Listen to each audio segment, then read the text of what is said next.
Budget আব্বু decide করেছে, তো 20,000 25,000-এর মধ্যেই ছিল।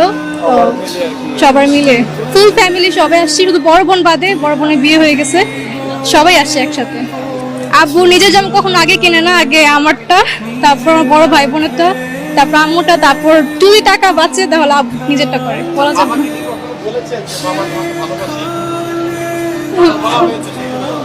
না, সত্যি সবারটা দিলে আমার একটা শান্তি সুখ, যে সবারটা কেনাকাটা হয়েছে, আমি নিজে জানিছি, এটাই আলহামদুলিল্লাহ। একটা সময় তো ছিল যখন ঈদ মানে আমরা চিন্তা করতাম যে নতুন কাপড় থাকবে, জামা কাপড় থাকবে, একটা অন্যরকম আনন্দ। এই যে বাবাদের জীবন থেকে এই জিনিসটা চলে যাওয়া, এটা কবে থেকে শুরু হলো আপনার?